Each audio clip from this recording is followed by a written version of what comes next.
This is how we make raw food for our dogs at home. I always start by boiling the vegetables to get that part out of the way and so they have time to cool before we put them into containers. I know a lot of people who don't use vegetables in their dog's food and only use raw meat. Unlike cats, dogs are not obligate carnivores. That's a lot of information for another time. This is our first time grinding up food. We recently got this meat grinder. We usually just use our knives to cut up the food, but this time we're prepping food for our new puppy. Just for her safety, everything will be ground up. Since this is our first time, we don't have everything down to a science yet. In this, we are using pork, chicken quarters, and some ground beef to fill up these containers. To make it easier to go through the grinder, I'm cutting up the pork. We're making this to be about 80% muscle meats, 10% bone, and 10% organ meats. I also add a few spoonfuls of vegetables in there. I use a mixed bag of vegetables. It has corn, green beans, peas, carrots. I've researched into the benefits of all of those things added into a dog's diet. I've also gone through and researched all of the cons of adding those things into the dog's diet. I know that some people choose not to use them, but from the information that I've gathered, it doesn't do anything but add nutrients into their diet.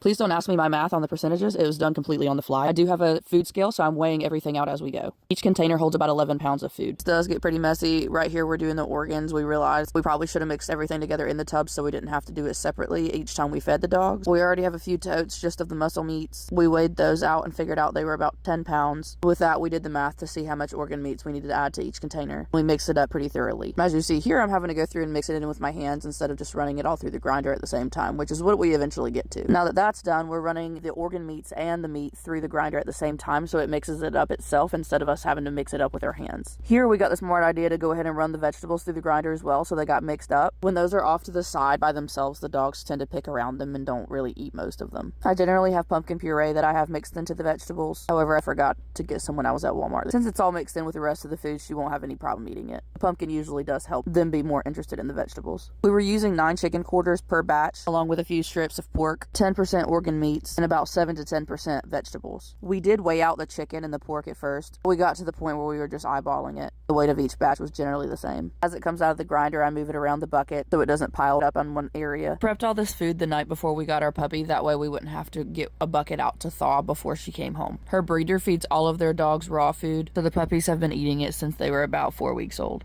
My husband and I also have an inside dog on raw food. She's part husky and sheds absolutely horrible. A more natural diet really helps keep that hair down. Our dogs have absolutely amazing body condition. They're always so excited to eat their meals. The best part for me is their poop doesn't really stink. There's also significantly less poop. There's always risks to feeding raw food. In my opinion, there's more risks to feeding kibble in the long run. This process took my husband and I about 2 hours to complete. I think most of that time was because we haven't used the grinder before. It came in the mail a few days before we did this. It was definitely a learning curve. Stay tuned for part 2. We show how we prepare our food for the older dog.